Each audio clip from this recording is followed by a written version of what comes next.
Good morning বন্ধুরা, আপনারা কেমন আছেন? আশা করি ভালো আছেন। আমরাও আমাদের বাড়িতে বেশ ভালো রয়েছি। আর সোমা সন্টির আরেকটা নতুন ব্লগে আপনাদেরকে অনেক অনেক স্বাগত। আমি সোমা আপনাদের জন্য নিয়ে এসেছি আরেকটি নতুন ব্লগ। এখন প্রায় 11:30, আর আজকের ব্লগটা আমি এখান থেকেই শুরু করছি। হাজব্যান্ড চলে গেছে ডিউটি, মেয়ে গেছে স্কুল, আর ছেলেকে রেখে এসেছি মায়ের বাড়িতে। না হলে তো ছেলে আমাকে বাড়ির সেরকমভাবে কাজ করতে দেবে না। আর তারই মধ্যে এসেছে আমার এক ক্লায়েন্ট চুল কাটানোর জন্য। তো আপনারা কয়েকটা দিন ধরে কমেন্ট করছেন যে হেয়ার কাটিংয়ের ব্লগ আসছে না কেন। তো কয়েকটা দিন আসল ব্যাপার, হসপিটাল আর বাড়ি যাতায়াত করার কারণে সেরকমভাবে কোনো রকম হেয়ার কাট করতেই পারিনি। তো ব্লগ বানাবো কি করে। তো আজকে আমার একটা হেয়ার কাটিং হয়েছে, তো সেটা ভাবছি আজকে আপনাদের সাথে আমি শেয়ার করব। আমার পার্লারে যতটুকু কাজ হয় সেই কাজগুলো কিন্তু আমি আপনাদের সাথে শেয়ার করি। তো বন্ধুরা, আপনাদের আমার কাজগুলো কেমন লাগে সেটা কিন্তু কমেন্ট করে জানালে আমার মনে হয় বেশি খুশি হব। আপনারা যে পরিমাণ আমার ভিডিও দেখছেন, কিন্তু সেই পরিমাণ লাইক বা কমেন্ট আমি সেরকমভাবে পাচ্ছি না।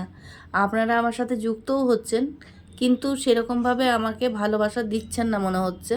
তো বেশি বেশি করে একটু ভালোবাসা দিন, তাহলে তাহলে আমিও ভিডিও বানানোর অনেক অনেক মোটিভেশন পাবো, আর আগে আরও ভিডিও বানানোর চেষ্টা করব।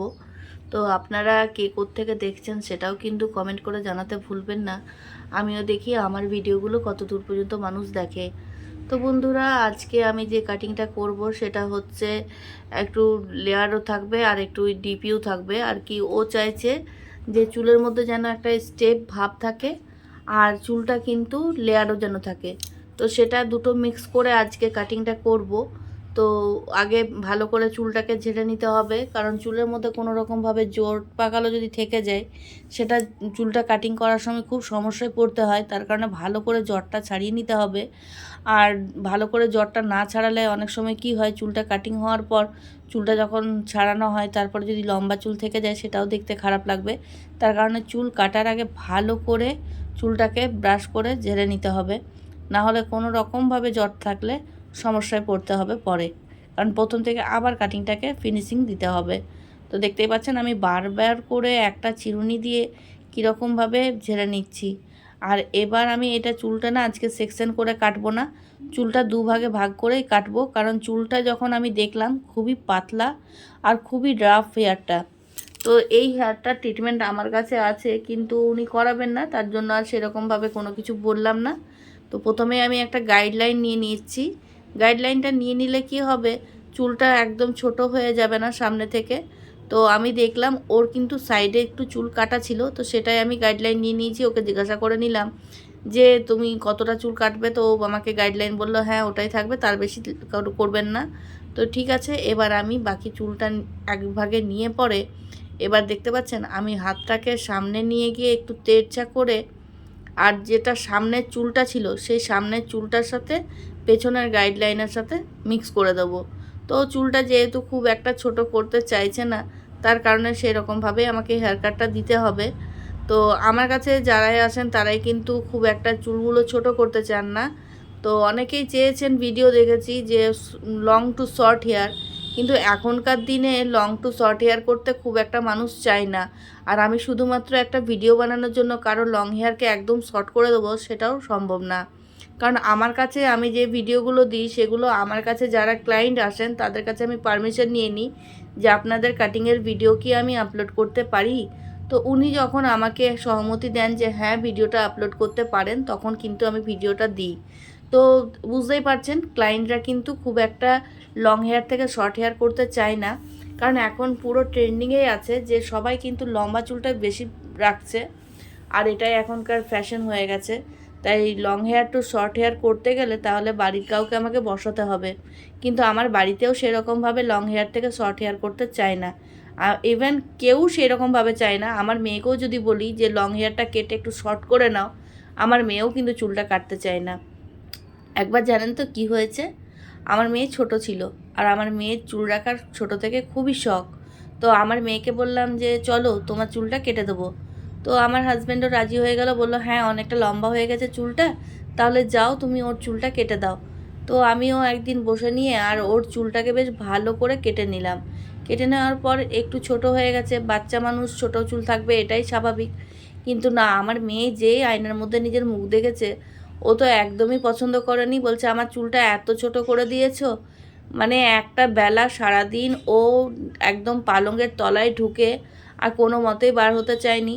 তো সেই তখন থেকে আমি কানমোলা নিয়েছি যে আর যাই হয়ে যাক, মেয়ের চুল কিন্তু একদমই ছোট করব না, কারণ তারপরে সামলাতে হয় সেই আমাকেই। তো যাই হোক, কান্না করেছিল প্রচুর। তো এখন সেই জন্য আমি কিন্তু মেয়ের চুলটাও শর্ট করি না, তাহলে আপনাদেরকে আমি ভিডিওটা দিব কি করে। চেষ্টা করব পরবর্তীকালে কোনো ক্লায়েন্ট যদি আসে যে লং হেয়ার থেকে শর্ট হেয়ার করতে চান, তাহলে হয়তো সেই ভিডিওটা আমি আপনাদের সাথে শেয়ার করব। আর আমি শুধুমাত্র কিন্তু ভিডিওর জন্যই যে কারো চুল ছোট করব সেটা কিন্তু সম্ভব না আমার, কারণ আমি এখানে আমার কাজগুলোকে প্রেজেন্ট করি যে আমি কীরকমভাবে কাজ করছি, আর আমার সেই কাজগুলোর থেকে যদি কেউ কোনো কাজ শিখতে পারে সেটাই আমি পছন্দ করি। তো আপনারা কী ধরনের কাজ দেখতে চাইছেন সেটাও কিন্তু কমেন্ট করবেন। অনেকে শুধু দেখছি হেয়ার কাটিংয়েরই ভিডিও দেখতে চাইছেন, আপনারা যদি পার্লারের আর অন্য কোনো কাজও শিখতে চাইছেন তাহলে আমাকে বলবেন, আমি সেরকমভাবে ভিডিও আপলোড করব। তো বন্ধুরা, দেখতে পাচ্ছেন আপনাদের সাথে কথা বলতে বলতে কী রকমভাবে আমি চুলটাকে দুই পাশ থেকে চুলটা কাটছি, আপনারা নিশ্চয়ই লক্ষ্য রাখছেন। তো এইভাবে আমি চুলটাকে কাটি পার্লারের মধ্যে। আর আমার পার্লারটা আগে যখন যেখানে ছিল সেখানে যে পরিমাণ আমার কাস্টমার হতো সেই পরিমাণে এখানে কিন্তু ক্লায়েন্ট কম হচ্ছে, তার কারণে আপনাদের সাথে ভিডিওগুলো কম শেয়ার করতে পারছি। আসল ব্যাপার ছেলে ছোট, তো সেই রকম কারণে কিন্তু আমি কোথাও পার্লারটা শিফটও করতে পারছি না। তো আপনাদেরকে ভাবছি একবার আমি আমার পার্লারের কী রকম ভিউটা সেটা আপনাদের সাথে শেয়ার করব। আমি বাড়ির মধ্যেই ছোট করে পার্লারটাকে শিফট করে নিয়েছি। তো দেখতে পাচ্ছেন আমার চুলটা মোটামুটি কাটা হয়ে গেছে। তো এবার ভালো করে শেপ করে নেব, আর এর উপর থেকে আমি একটু স্টেপ দিয়ে দেবো। চুল যদি দেখবেন এখন এই শীতকালে প্রচুর ড্যান্ড্রাফ হচ্ছে, তো ড্যান্ড্রাফের জন্য আমি আপনাদেরকে একটা টিপস দিতে পারি যাদের প্রচুর ড্যান্ড্রাফ হচ্ছে। হ্যাঁ, তবে আরেকটা জিনিস লক্ষ্য রাখতে হবে, যদি ড্যান্ড্রাফ দেখবেন একটা চিপচিপের ড্যান্ড্রাফ হয় আর একটা শুষ্ক ড্যান্ড্রাফ হয়। যেটা শুকনো ড্যান্ড্রাফ সেটা কিন্তু একটু চুলের মধ্যে ব্রাশ করলে কিন্তু বেশ ঝরে পড়ে শরীরের যে কোনো অংশে। তো সেটা থেকে আমি বলবো কোনো অসুবিধা নেই, কিন্তু যেটা স্ক্যাল্পের সাথে চিটে থাকে একদম আঠা আঠা টাইপের হয়, সেটা কিন্তু সারাতে গেলে ডাক্তারের কাছে যেতে হবে। আর যদি ড্রাই ড্যান্ড্রাফটা হয় তাহলে কিন্তু ঘরোয়া টিপসে পরিষ্কার হয়ে যায়। তো আজকে আমি আপনাদেরকে সেটাই বলবো। তো আপনারা যে কোনো একটা অ্যান্টি ড্যান্ড্রাফ শ্যাম্পু ইউজ করতে পারেন। এখানে আমি কোনো শ্যাম্পুর নাম বলবো না যে এটা বেস্ট বা কিছু, তবে আমার কাছে একটা শ্যাম্পু রয়েছে যেটা আমি খুব ইউজ করি, সেটা আমি কোনো রকম কোনো ব্র্যান্ডের প্রমোশন করছি না। রাগার অ্যান্টি ড্যান্ড্রাফ শ্যাম্পুটা খুবই ভালো, আমি ইউজ করে দেখেছি, আমার খুব ভালো লেগেছে। তো আপনাদের যদি মনে হয় আপনারাও কিন্তু ইউজ করতে পারেন। আর তার সাথে একটা বাটিতে যেটা কোকোনাট অয়েল নেবেন, যেটা কোনো রকম কোনো কিছু মিক্স থাকে না, একদম ন্যাচারাল যে কোকোনাট অয়েল যদি পান তো খুবই ভালো। তো সেটার মধ্যে একটা লেবু, পাতিলেবুর রস পুরো মিশিয়ে দিয়ে আর ওর মধ্যে কয়েকটা কর্পূর ডাস্ট করে নিয়ে যদি মিক্স করে সেই তেলটা অ্যাপ্লাই করা যায় হেয়ারের রুটের মধ্যে, তাহলে কিন্তু চুলের ড্যান্ড্রাফের পরিমাণটা খুব কমে যায়। তো আপনারা বাড়িতে এটা ট্রাই করতেই পারেন। তেলটার মধ্যে সমপরিমাণ লেবুর রস আর কর্পূরের গুঁড়ো মিক্স করে যদি স্ক্যাল্পে লাগিয়ে প্রায় 1 ঘন্টা রেখে তারপর মাথাটা ধুয়ে ফেলেন, তাহলে কিন্তু দেখবেন অনেকটাই রেজাল্ট পাবেন। আর এটা 2 থেকে 3 বার করলেই কিন্তু ড্যান্ড্রাফ থেকে একদম মুক্ত পাওয়া যায়। তো দেখুন, চুলটা আপনাদের সাথে কথা বলতে বলতে বেশ সুন্দরভাবে কাটা হয়ে গেছে।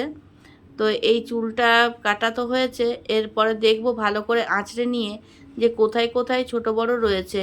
আর আমি না চুলটা দেখবেন কাটিংয়ের সময় লক্ষ্য করবেন আমি বারবার করে আঁচড়াই। হ্যাঁ, আপনারাও ট্রাই করবেন যখন চুল কাটবেন তখন বারবার করে আঁচড়ে নিয়ে চুলটা কাটার চেষ্টা করবেন। তাহলে কি হয়, কোথাও যদি কোনো রকমভাবে চুল আটকে থাকে তাহলে কিন্তু সেটা বেরিয়ে আসবে আর চুলটা ভালোভাবে কাটা হবে। কারণ অনেক সময় কি হয়, আমরা যখন অ্যাপ্রন পরাই তখনও কিন্তু চুলটা গুজে থাকে। আবার কখনো কানের মধ্যেও কোনো ক্লায়েন্ট দেখেছি মাঝে মধ্যে গুঁজে নিয়েছে, তার কারণে কিন্তু চুল ছোট বড় থেকে যায়। তো তার কারণে বারে বারে আঁচড়ালে কি হয়, সেই চুলটা বেরিয়ে আসবে আর ছোট বড়টা বোঝা যাবে আর ভালো করে কেটে নেওয়া যাবে। তো দেখতেই পাচ্ছেন আমি একটা শেপ দেওয়া হয়ে গেছে চুলটার। মানে ও প্রথমে চেয়েছিল লেয়ার কাট, তো লেয়ার কাটটা দিয়েছি, তারপর লেয়ারটাকে একটু যাতে দেখায় সেরকম ভাব নিয়ে নিয়েছি। আর এর পরে আমি চুলটাতে একটা করে স্টেপ দিয়ে দেবো যাতে করে চুলের ভলিউমটা একটু বেশি দেখাবে। আর চুলের ভলিউম কিন্তু একদমই নেই। দূর থেকে দেখে মনে হচ্ছে চুলটা প্রচুর ভলিউম রয়েছে, কিন্তু চুলটা যখন হাতে নেওয়া হচ্ছে তখন কিন্তু দেখা যাচ্ছে চুলের মধ্যে কোনো রকম ভলিউম নেই।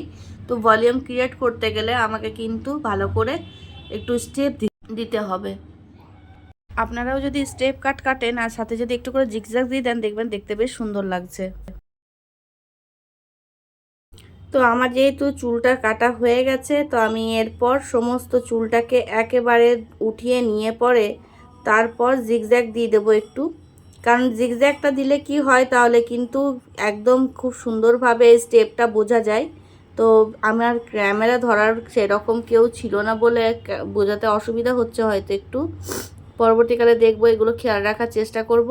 তো এখন আমি জিগজ্যাগ দিয়ে দিচ্ছি, কারণ চুলটা তো আমার কাটা হয়ে গেছে, মাপ তো পেয়ে গেছিলাম। আর সমস্ত চুলটাকে সমান করে উপরে তুলে জিগজ্যাগ দিয়ে দিয়েছি। তাতে কি হয়, একটু ভলিউম ক্রিয়েট হয়। দেখতেই পাচ্ছেন প্রথমে চুলটা কেমন লাগছিল, এখন চুলটা কেমন লাগছে। এরপর আবার আঁচড়ে নিয়ে দেখব, ছোট বড় যদি রয়ে গেছে সেটা আবার বের করে দেবো। যেগুলো লম্বা লম্বা চুল রয়েছে, চুলের তো একটা কাটিংয়ের মাপ পেয়ে গেছি। আর আপনাদেরকে বারবার করে বলছি, আপনারা কাটিং শুরু করার আগে বেশি বেশি করে পেপার কাটুন আর সমানভাবে পেপারটা কাটার চেষ্টা করুন। পেপারটা দেওয়ালে প্রথমে একটা কোনো রকমভাবে আটকে দিন, স্যালোটেপ বা যে কোনো আঠা দিয়ে। তারপর সমানভাবে চুলটা কাটা যেমন আমরা কাটি সেরকমভাবে আপনারা পেপারটাকে প্র্যাকটিস করতে পারেন। সেটা একদিন আপনাদেরকে দেখাবো যে আপনারা পেপারে কিভাবে প্র্যাকটিস করবেন। আপনারা যদি চাইছেন তো প্লিজ কমেন্ট করবেন। তো এই হচ্ছে চুল কাটা। বেশি খুব একটা চুল কাটিনি, যে যতটা চেয়েছিল ততটাই চুলটা কেটেছি, দেখুন। তো বন্ধুরা, আজকের মতো ব্লগটি আমি এখানেই শেষ করছি। দেখা হবে পরবর্তী আরেকটা নতুন ব্লগের সাথে। আপনারা ভালো থাকবেন, সুস্থ থাকবেন, সাবধানে থাকবেন। টাটা।